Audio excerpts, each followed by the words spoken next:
Good afternoon, everyone. Thank you for joining us. My name is Jennifer Randall. I am the programs manager and lead archivist here at the International African American Museum in beautiful Charleston, South Carolina. Again, thank you all for joining. We're going to have a wonderful conversation today with Darius Brown and Dr. Edda Fields-Black.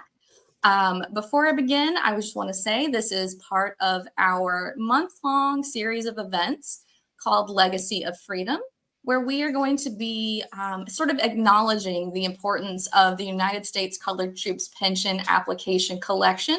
The Center for Family History at the IAM is officially the largest holder of digitally accessible USCT pension application files.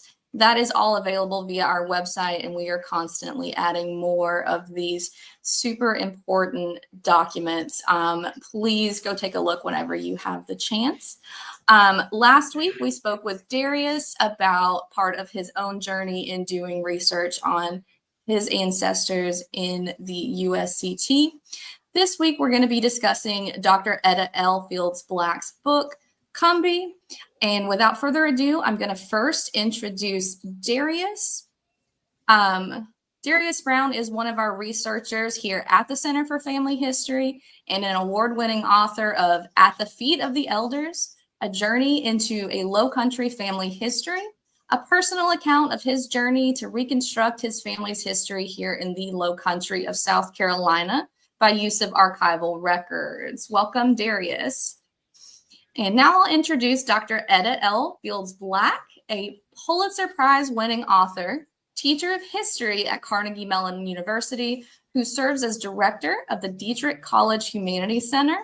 She's written extensively about the transnational history of African American rice farmers, including in such works as Deep Roots, Rice Farmers in West Africa and the African Diaspora.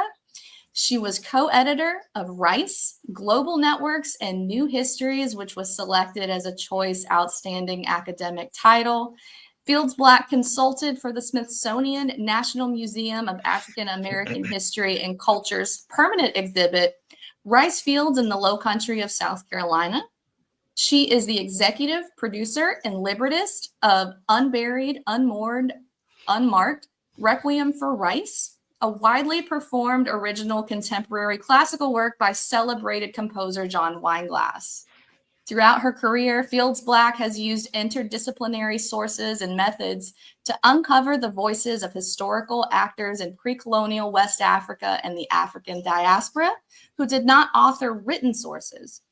Her latest book re-examines Harriet Tubman's legendary life, much of which is widely known, escaping enslavement, leading others to freedom via the Underground Railroad, and tirelessly fighting for change. But a crucial chapter often overlooked is her daring Civil War service as a spy for the U.S. Army, detailed in Dr. Fields-Black's groundbreaking book, COMBEE, Harriet Tubman, the Combahee River Raid, and Black Freedom During the Civil War. A direct descendant of a soldier who fought in the raid, Fields-Black unveils Tubman's command of spies and pilots and intelligence gathered from freedom seekers, which led to a raid that liberated 756 enslaved people from bondage on 7 rice plantations. It was the largest slave rebellion in U.S. history. Through unexamined documents, she brings to life the Combahee River Raid and the untold stories of those freed, their resilience, and the lasting impact of Tubman's heroism. Thank you and welcome, Dr. Edda Fields-Black. It is an honor to have you here with us today. And so now I'm going to take a step back and I will let you two begin. I will return later for a little follow-up and questions from the audience. If anyone has questions for Darius or Dr. Fields-Black, please post them into the comments or into the chat, depending on how you are joining today. Thank you, and I will be back soon. This seems very eerily, pretty funny. This reminds me of the meetings that we used to have. We had many meetings, and I want to start out by saying I always give thanks to IAAM for its partnership. Back before IAM was open, um, Tony Carrier was the director, and Tony Carrier got me started on my own family research, and really introduced me to the pension files and to their power. And so it's through collaborating with IAM Center for Family History that I accessed the overwhelming majority of pension files. And I'm talking, it's about 200 when you count all of the 2nd South Carolina and the other regiments whose files I accessed for COMBEE, as well as the genealogical work. And Darius was the lead researcher for the genealogy, which helped me to identify the COMBEE freedom seekers and to tell their stories. So it's good to be back. It does feel a little bit like one of our weekly chats, um, Yeah. and it's good to be back. Yeah. I'm one of your biggest fans. To the audience, if you have not read the book, please go out and purchase it. It is a good read. It's a lot of research, and I just want to congratulate you on all of your awards and stuff like that. But Thank I you. want to start off with asking, how did your personal and professional background kind of shape the direction of COMBEE? Like, where did it begin? Well, my professional background, my research specialty has been rice and the transnational, the transatlantic history of African rice farmers in pre-colonial Upper Guinea Coast, so Sierra Leone, Liberia, Guinea, and then reaching up into Senegal and Guinea-Bissau, less so, but that entire region. Um, and then rice plantations, enslaved laborers in rice plantations in coastal South Carolina and Georgia. So it's really rice that brought me to the Combahee River. I like to say that I was minding my own business in my rice fields, and that's quite literal. I was doing research with a group of scientists. We're part of a research team, scientists in South Carolina and North Carolina, Clemson, Duke, USC. And we tramp, and some local scientists as well. We tramp around the rice fields together. And it was really from that research and a project that I thought was going to be COMBEE. I thought COMBEE was going to be a history of the Gullah Geechee. And I was researching that book, and for a variety of family and logistical reasons, I started the research for the book in the Civil War period. I won't say I started. That was sort of the second area where I started in this long history from West African origins till yesterday, it felt like. And I was also working on the libretto of Unburied, Unmourned, Unmarked Requiem for Rice, and was finding sources about the Combahee River Raid that I thought were going to be a small part of both the Gullah Geechee book and the libretto, but I kept finding sources. Um, my family history, a lot of people assume that I wrote the book because of Hector Fields, my great great great grandfather, who fought in the raid. And that's nothing could be further from the truth. I was working on my family history, and I was working on some family business, which is a cemetery in Colleton County on a rice plantation where both sides of my dad's family, the Fields family and the Richards family, are buried. And so I was looking for the descendants. I was looking for Hector Fields and his descendants. And we really did not know anything about Hector other than his name and other than information from the census, which my cousin did. I didn't do it. My cousin did it, traced Hector father to son down to our great grandfather and then my grandfather. That's all we knew, you know. and the family business was left to me by our family patriarch. I went out to visit the cemetery. He told me where to go. The cemetery was in disrepair, let's just say that, and there was a lot of work that needed to be done. And shortly after I went out there, he passed away. So it was clear that this was now my assignment because he had been the family member who was the caretaker of the cemetery. So this is when I went crying.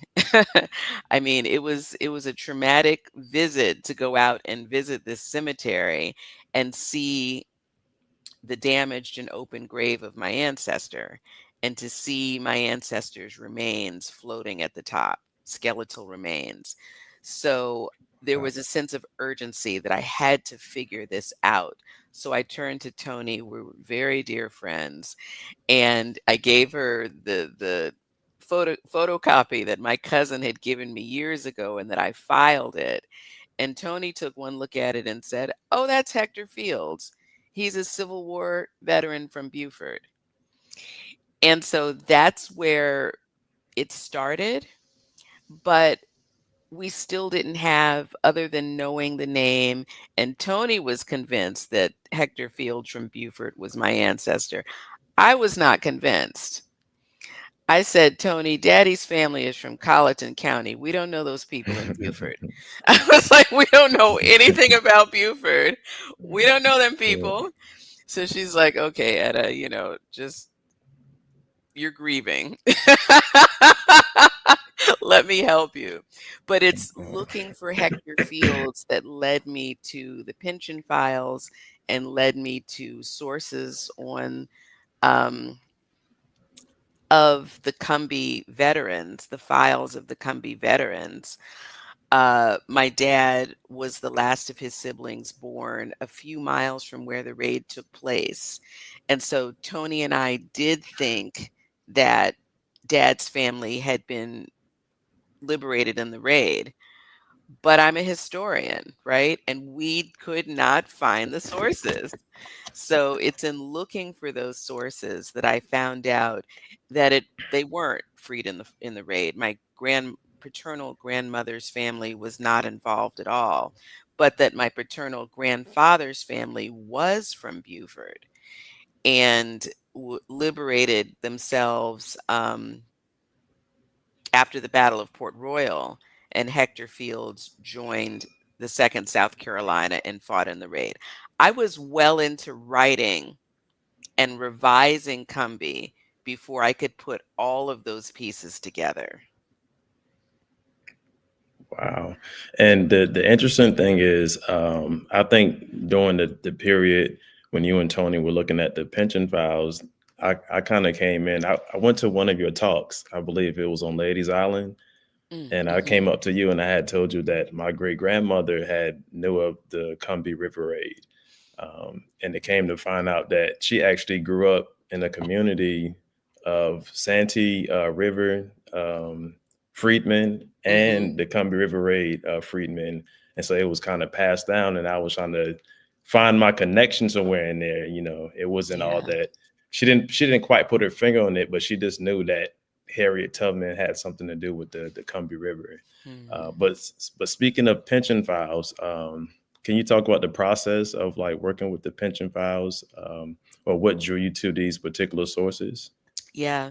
So what drew me to them, Tony and I were looking for Hector Fields, and I had a trip. I was headed to the Smithsonian for a meeting, and she said, "Etta, can you spend an extra day and go to the National Archives and go get Hector Field's pension file?" I said, "Yeah, sure." So we took a look at the roster of the 2nd South Carolina, and we chose the names of soldiers who had surnames that were in my dad's family. Again, the premise was that Dad's family must have been freed in the raid because of proximity. And we were hoping to do an exhibit on Hector Fields. This was not about a book because I'm writing a history of the Gullah Geechee. So I went to the National Archives, and from that original list, I got Hector's pension file. And I was disappointed. It's very slim. Hector did not get a pension. And so his file is very 30 some pages. So I filed it and I had to teach. So I went back and I did my job, the one that pays, the bills. Um, and it was months later, into the semester, I opened the file, I went back to it, and I was like, oh, it was pretty clear that these folks were not related to me. None of the names on my tree matched the names in the files. But it was also clear that there were people in those files, people testifying, veterans, widows, neighbors, who were testifying about the raid. They were testifying about what happened to them on June 2nd, 1863. And so that was sort of a piece in me beginning to think about, was this going to be the book? So what I did was, I'm typically very alphabetically order inclined. I don't know if you remember that, Darius. I like Yep. everything. I'm a Yep. spreadsheet girl, and when I put it in a spreadsheet, it needs to be in alphabetical or numerical order. So given that, one would think that I would go down the roster of the Second South Carolina and just request the files like that. That's not what I did. First of all, I decided very early on to transcribe all the files.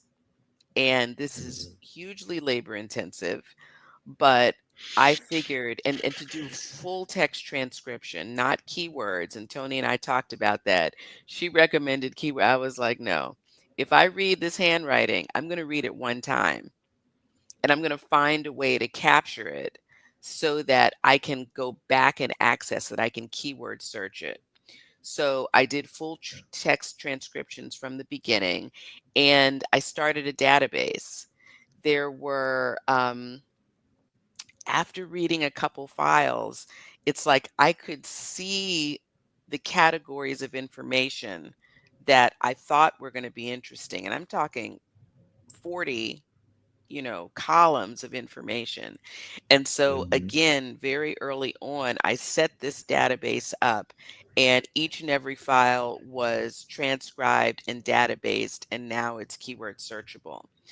So as I read the files, I also took note of the people.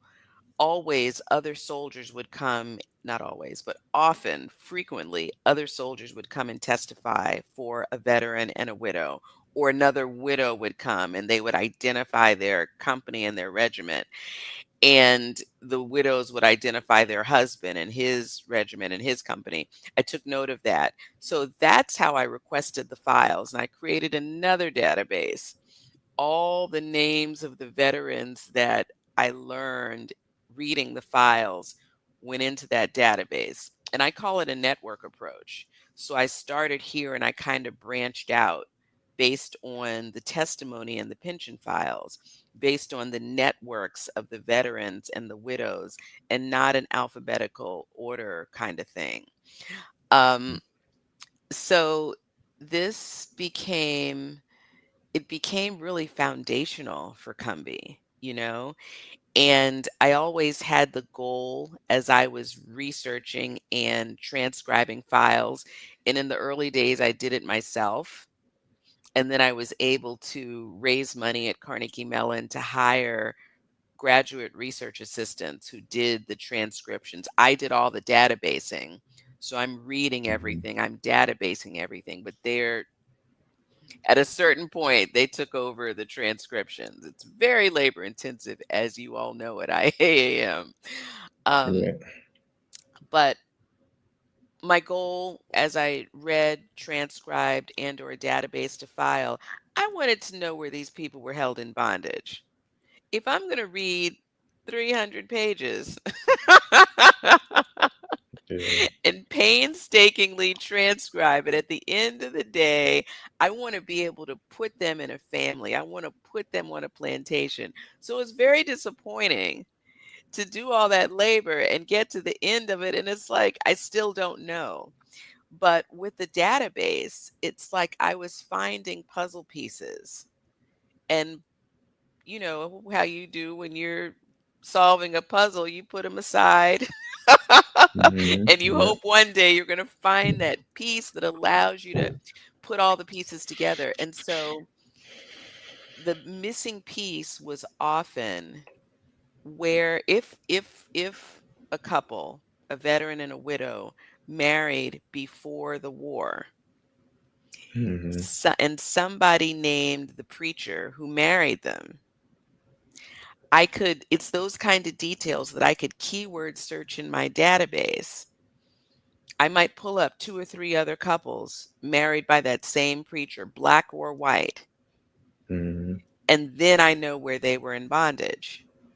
So, making the files keyword searchable, I was able to access the information and access those kinds of details that I needed to tell the story of the freedom seekers' lives. Yeah, and the pension files, they really reveal the networks, whether it's kinship networks, Yep. plantation networks. Mhm. Someone is going to testify for someone that they were enslaved with, or Yep. they know lived on an adjoining plantation. So that's something that I also love about Civil War pension files. Mhm. Um, but was there a moment? Oh, go ahead. I was gonna say, and praise house networks, who went to church with whom, and networks of age. So we had many examples of women of the same age, right? Across Mhm. plantations who knew each other. They said, I went to her wedding, I grew up with her. I went to the praise house with her. I went to the praise house on that plantation. So age was a big network, or I grew up under his hand, right? You could see the Mhm. stratification of age with the older people and the younger people and the relationships between them. And also occupation. So men who had a trade and who were apprenticed together Mhm. had a certain kind of relationship, and they testified for each other. And I can think of one file where I thought they were on the same plantation. This young man spoke of this older man with such intimacy. They were not. I think I remember who you're talking about. It's Yeah, yeah. slipping my mind. Uh-huh. It was Jack Aiken and Jonas, Yeah, Jonas, what's Jonas's last name? Jonas Green? Jonas green. Green. Yeah, Yeah. It's like I thought they were on the same plantation, and they weren't. They weren't. But I'm I'm sorry, it wasn't Jack Aiken, it was Smart Washington, but he smart. was Yeah, apprenticed, right? He must have been apprenticed to him. So anyway, it reveals all the inner workings of the enslaved community, and in ways that historians haven't seen before, because enslaved people are telling their own stories. right, right. So, was there a moment in the records that stopped you cold, perhaps from reading something heartbreaking or something that was, brave? I would say probably a couple times a week. I mean, it just frequently there were things that stopped me. Um, if I can pick one, I think that, okay, the first two things that stopped me, when I was very early on, not sure, what value the pension files could have, not sure if there was something new I could say about the Combahee Raid. Um, I had again going to the Smithsonian and going to the National Archives and gotten these pension files of names that I thought could be family members, and read the files. The first time I saw a gunboat, right? The first time I saw a freedom seeker testifying about, I've been with this guy since he was 14 and I was 12. We grew up together, but he was born here and I came from someplace else, and they go down their whole trajectory of sale and mortgage and being passed down in families after someone died. Um, and then we were together on this place until the gunboat came, and we got on the gunboat together. I remember taking a picture of it with my phone and texting it to Mhm. Tony. Does that say gunboat? Am I reading that correctly? So that was number one. And with that testimony, finding that testimony, I was also able to confirm the two companies of there's two second South Carolina companies formed by the Combahee Freedom Seekers the morning after the raid.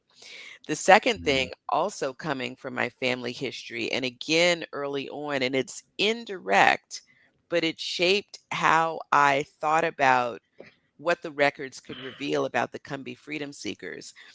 Tony found Hector's brother. Hector Fields' brother was named Jonas Fields. Okay. Mhm. And she found Jonas Fields' pension file. He was in the 128th C. And if you remember, I said we only knew from the census father to son, Hector Fields down to our great grandfather and then my grandfather. We didn't know any Mhm. siblings. We didn't know the parents. So she finds this pension file. A woman by the name of Phoebe talks about her two brothers, Hector and Jonas Fields. She talks about their parents, Anson and Judy Fields. She Mhm. tells us where they were enslaved, okay, in downtown Beaufort and by whom. She goes on to say that she was given away as a wedding gift. That stopped me cold. That the slaveholder gave her to his daughter when his daughter got married. She continues on and talks about how the family got separated during the war. After the Battle of Port Royal, the slaveholders sent the men to one state and the women to another, separating Jonas from Mhm. his wife. His wife became mentally ill, and they never lived together again. She goes on and she talks about her brothers, Hector and Jonas. Remember, I didn't think I was related to them because they were in Beaufort and we're from Colleton. Well, she tells us when they went to Colleton County and where they settled. And the place that they settled was the same place where our family patriarch lived and died. That's where I Mhm. knew the Fields family to be from. And if that's not enough, our family patriarch's name was Jonas. So we didn't know that Jonas was a family name, right? We Mhm. didn't know that there was a Jonas who was a Civil War veteran. And lastly, other people, it's a 200 plus page file, lots of affidavits. Many, many people came to testify for Jonas's widow, some of whom testified they grew up in bondage with him. And so now I had the beginning of this enslaved community, folks who were in bondage in downtown Beaufort, held by, this particular family. That really turned the light on in my head that if I could learn that from one pension file, imagine what I could do if I got my hands on the files from these two companies formed the morning after the raid, right? Of Combee Freedom Seekers, that I could reconstruct the Combee community. If I can learn this much information that we had no idea of about my own family with one file, imagine what I could do, what I could learn about the Combee before, during, and after the raid if I can get the files of these two companies. And that's how my journey began into ordering Civil War pension files, because I already knew that I had one ancestor that served in the first South Carolina because it was passed down orally. And I remember I purchased his pension file, and I remember I read it, and I was like, "Bro, this is awesome." And I had realized that the entire community that my mom and dad family is from, it was a bunch of soldiers that settled there. And so I ordered everyone's pension file. Now, it gets expensive because it's about $80 $80 per file. So I was like, man, I Yes. need someone to fund this. And thank God for Tony and the Yes. Center for Family History. And I started to get my files through here. So Yes, and yeah. that was a similar experience for me. I was like, my research budget can't bear the cost of all the files I'm going to need. And so, I was really fortunate that Tony had the vision to build the U.S. Civil War pension file digital archives. And so Mhm. those files became part of that digital archives and now are available to everyone. I think last I Yeah. heard y'all were up to about 700. You probably have acquired Ye- more since then, but Yes, that's it's a lot more. that's an amazing resource. Yeah. It's And I really an remember amazing it resource. like it was yesterday. There was a Facebook post on the Center for Family History page, and it says, "Family and friends, if anyone wants to order a pension file, you can put the pension card in the comments, and then they will order the file for you." And as Wow. soon as I saw that, oh, I was so happy. Like I can order all the files that I want now. Yes, yes, yes. Yeah, That's amazing. yeah. So, Combee reveals like resistance and rebellion, survival, testimony. How did your definition of resistance evolve over time? As you wrote the book. Hmm. I think the biggest evolution, hmm, I there were I would say two things. First of all, thinking of course about Harriet Tubman and this chapter of her life, the Civil War, which in many ways is was the least known chapter of her life. Um, Tubman is often put in the same category or the same camp as abolitionists. So my first revelation was thinking that people like Frederick Douglass, right? People, and I don't know why Frederick Douglass always is the first one to pop into my mind, but there were so many other abolitionists who gave speeches, right? And they only gave speeches. Tubman, as we know, actually went back after liberating herself. So they liberate themselves and then they sort of join the lecture circuit and they talk to people and they educate and they raise awareness. And that's very important. But she's very different, because she wasn't just about talk, she was about action. And to go back into the region, the area, sometimes the plantation from which she liberated herself 13 times to bring out other people, family members, community members, friends, etc. 13 times to liberate approximately 70 people, risking her life, risking her own freedom. And then to go down to South Carolina, which was the belly of the beast, which was where the first shots of the Civil War were fired, and to risk her life for people. She says she couldn't understand them people. She couldn't understand their dialect, and they couldn't understand hers. Yeah. So these were not people with whom she had a kinship relationship, fictive kin or a biological kin. So that expanded my definition of resistance to think about sacrifice, to think about risking one's own freedom so that you could secure the freedom of other people. That's a Right. different category of resistance.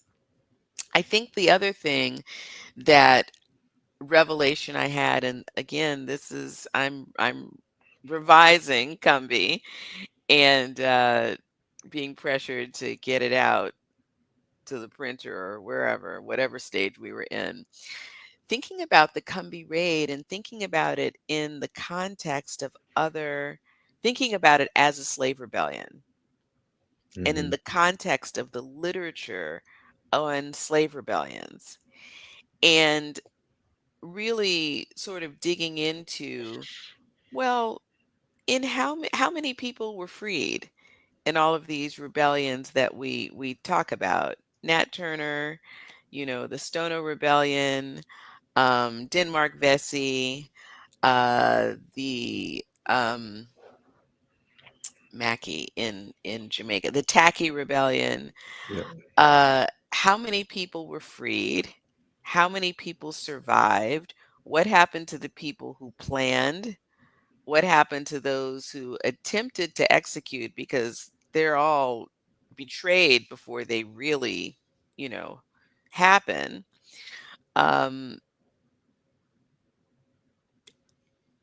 and realizing that, wait a minute, everybody else died, right? Who Hmm. planned and attempted to execute those rebellions. They were executed and the rebellions were betrayed. And nobody is freed. And people, freedom seekers died, in the process of seeking their freedom. And so trying to figure out then what can we compare the Combahee Raid? It's really the Haitian Revolution, right? If you're looking Yeah. for a successful slave rebellion that ended in enslaved people liberating themselves and being able to remain liberated, right? Until emancipation and beyond. If you're looking at a slave rebellion in which the people who planned it were not betrayed and then executed by the state or by slaveholders or whatever, the only one that really falls into that category is the Haitian Revolution and now the Combahee Raid. And so folks want to argue about, well, the army was involved. What does that tell you? Maybe it tells you that it was a necessary prerequisite for a successful slave rebellion in the United States, right? That the Union Right. Army was involved. And then thinking about these other army raids, the other raids that the US Army did, particularly up and down the coast of South Carolina, Georgia, Florida, right? And what role they play. So that's how my definition of resistance was changed, and expanded and Hmm. complicated by this work. Yeah. And then the interesting part is many of the men who were saved in the raid end up enlisting into Right, the same regiment. right. And in reading the pension files, and it's usually their wives who are responding. Hmm. And what they're saying is that, oh, yeah, our husbands knew when they got on the boat that they were going to war. They were going to war. They were going to war against slavery, right? So these men knew that their freedom wasn't free, that they had to risk their lives and their freedom to be sure that others would be free, or none of them were going to be free. So that reinforces that notion of sacrifice, Sacrifice. right? That notion of risk for other people so that you can secure freedom for everyone. Yeah, I like that definition. Um, so, what role do you think the international African American or institutions just like it when they make these records available to the public? Freely accessible. For people to do research. What role do you think we play in this? I think it's a very important role, and I think accessibility is one thing, and there are a lot of pension file projects. Few of them make pension files as accessible as IAAM does. But I think what they all do is to raise awareness. And Mhm. we, as an African American community, need to be educated about the power of the pension files. And we need to be educated about, for our own families, right? And the potential Hmm. of knowing who we are, knowing where we came from, and being able to pass this history down to our children. So I think that museums, historical societies, genealogical societies play a really important role. And if you think about historical societies, genealogical societies, the Center for Family History, helping people to navigate acquiring the files if they're not available through the institution, navigate reading the files. They're not always self-evident. Now, if you read Hmm. 200 of them, you're going to get the hang of it. But if a Yeah. person orders their ancestors' file, they don't always know what they're looking at, right? They don't always know what the different forms are, and the kind of information that's on those forms. They don't always know the context in which the files were created. So I think raising awareness, educating people is a really important contribution that museums, historical societies, genealogical societies can give when it comes to the pension files. Yep. And one thing else about the pension files, it doesn't necessarily matter if you have a direct ancestor that served in the war, but it could be someone in the general community. Hmm. Um, like once I figured out that, it's not possible that all my direct ancestors served in the war, but someone, in the community may have served. And once I took that approach, I was ordering random people pension files and would sometimes find my ancestors testifying, saying, Hmm. yep, I know this person. That's Hmm. my cousin. Hmm. Or that's we grew up on the joining plantation. So um, I always think of pension files as something that could reveal kinship networks or just the communal networks. Like in genealogy, we call it family and friends and neighbors. Hmm. Research everybody. Yeah. And I know most of the times when we research our families, we want to find stuff on our direct ancestors and and I get it, you don't want to do all this extra work and stuff, but sometimes it takes that, to find out Hmm. more information on your own family. So Absolutely. providing these files to the public and allowing everyone to read them, and to do whatever you want with it is self-rewarding. Hmm. I agree. Yeah. But yeah, Combee is a great book. I'm glad that you were the one that wrote it. Um, Thank you. Uh, eh, you're oh, muted. Jennifer, you muted. You're You're still still muted. muted. Is There it you working? go. Oh my Yeah. goodness, so sorry. There we are. Okay. A little bit of technical issues in the back, so I apologize. I apologize to the folks who were watching on Facebook. It will be uploaded once we complete here. It will automatically upload back to the Facebook page. But we are running up on time, so I did want to get to a few audience questions.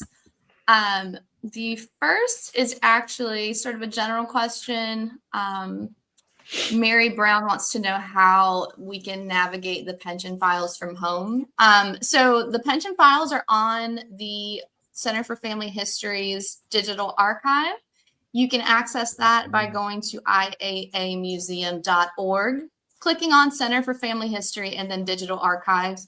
You'll also see our other archival collections that we're rapidly building. We have things like vital records, we have slavery-related records, and we also have some family Bible records in there. And like I said, we are constantly receiving wonderful donations and uploading them and transcribing them as quickly as possible. The next question is for Dr. Fields-Black from Lanice Hollister. She wants to know more about the database that you created when you were writing the book and doing the research. It seems as if your database would be an excellent model for others to use. What are your plans for that database? Well, I have been working with colleagues at Carnegie Mellon in information systems, and we are using the database as a model for AI and to create an AI platform in which data from the pension files, transcribed pension files, can become part of a big data set so that people,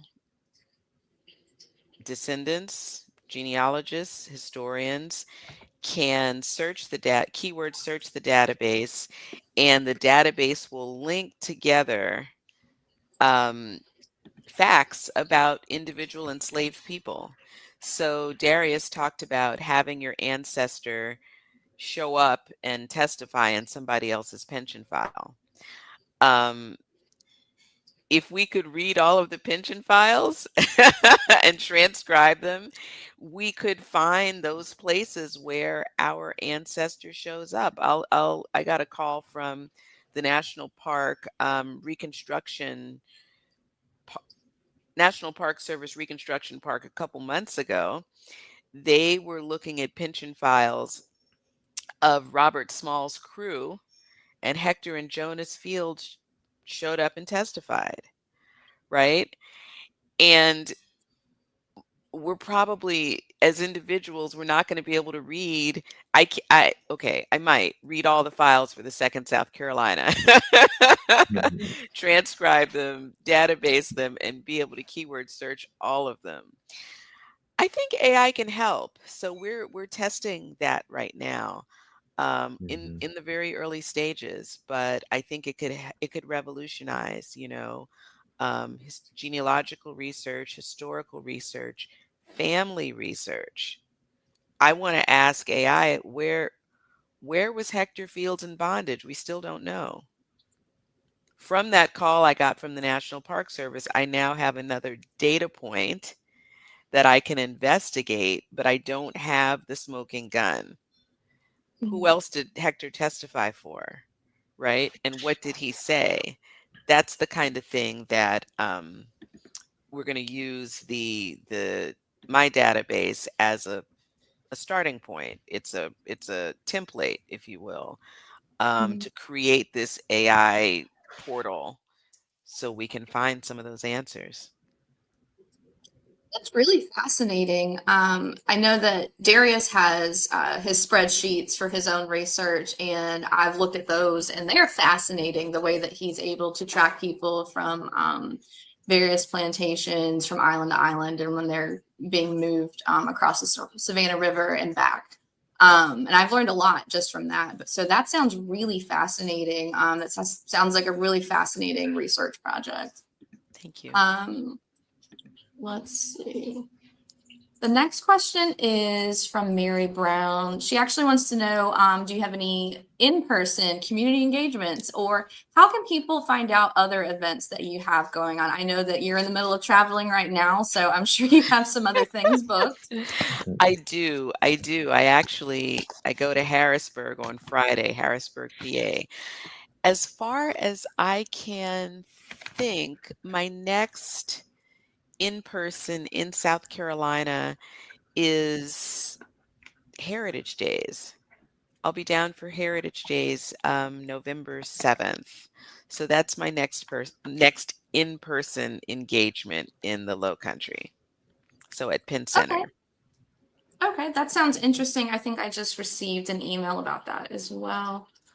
Virginia Bullard is curious about where in Colleton and Hampton counties your family may have been, but you just said that you weren't sure about Hector, but your other family that you've been able to research. Yeah, so my dad's family is from the Pines community, Green Pond, and Whitehall. The Fields family was from Whitehall.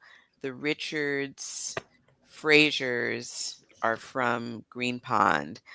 Our church is now called Whitehall AME Church, and much of my dad's family, meaning my paternal grandmother's family, is buried at Pines Community Cemetery.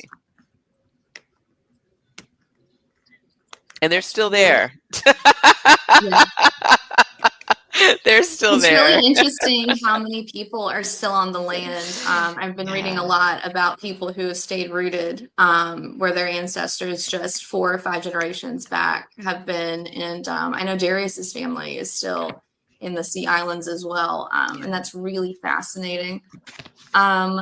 Another person would like to know, are pension record requests limited to the Carolinas? So we are no longer taking the requests in. We have a team of volunteers who is going in and requesting those.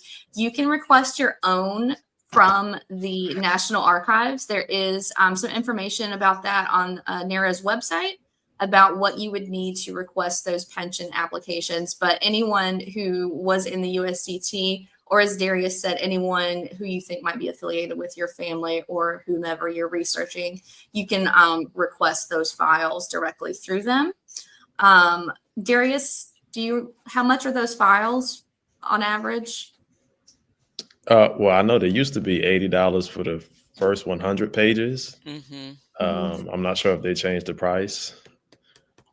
Yeah, but and another thing it's to keep normally in that. mind, they can be very hefty files. I mean, a lot are not. I've had several who were just a few pages, but we've also had several that were 200, 300, 400 pages, maybe more.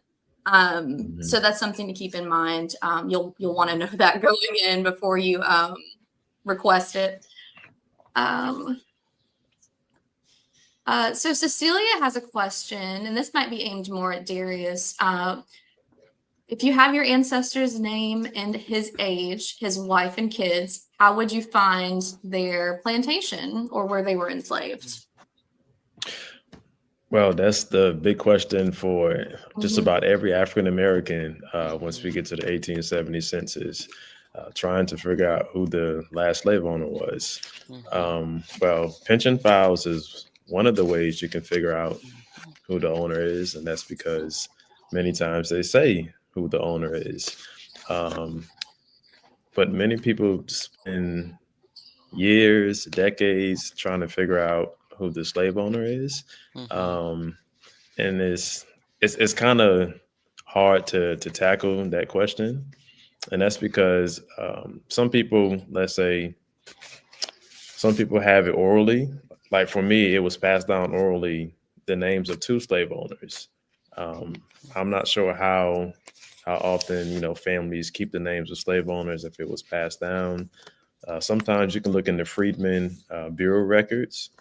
I have seen some Freedmen Bureau records where they record the names of plantations and the freedmen. Sometimes you'll find labor contracts with former slave owners. And so that's one of the ways. And then plantation records are normally found inside different archives, such as, let's say, the South Carolina Historical Society, or maybe the Georgia Archives, Duke University, anywhere that descendants can donate their records, you can find plantation records. So One of the things that I talk about in COMBEE, as Darius said, is how this U.S. Civil War pension files are the link. They're the link to the 1870 census. So when you have the name of an ancestor from the 1870 census, if that ancestor has a pension file, it's likely, and maybe not from their pension file, but from someone else's file, that you can get back to the plantation, the name of the plantations, and the sort of history of that person's trajectory to that last plantation, and the names of family members, so that you can establish family groupings. So that if you have a plantation name and a slaveholder name, to be able to go to the slaveholder's records, and these would be marriage settlements, bills of sale, mortgages, wills, estate records, and look for the family grouping of your ancestors in those records. And I know on the COMBEE, you see, families primarily were sold together. Yeah. And we would find, you get the next record and somebody's missing and you don't know what happened to that person. But typically the family groupings were sold together and they were often recorded together in the planner's records. Yeah. So the pension files just open up so many doors. And I tend to tell people, try to see if you have an ancestor who has a pension file. Yeah. And if you do, that could open these doors. If you don't, then it's that much harder. In my paternal grandmother's family, we don't have Civil War soldiers. They were evacuated after the Battle of Port Royal. They were taken off out of the area. They were further away from the Combahee, but they were taken out of the area. And so they weren't able to liberate themselves and join the USCT. And so there are a lot of closed doors in those situations. But if you can find a pension file, it has the potential to open a lot of doors. Yeah. Thank you. If you want more information on doing your own genealogy work, or if you need assistance, please visit iaamuseum.org and click on Center for Family History, and you'll find out more information and if we can possibly offer assistance. I do want to close out. This has been a wonderful, fascinating conversation, and I hope we get to do it again. I also want to say I posted the link to purchase Dr. Edda Fields-Black's book, COMBEE, into the chat via bookshop.org. And I also want to remind everyone that Legacy of Freedom, our 4 weeks of events about the USCT pension application files, continues next week.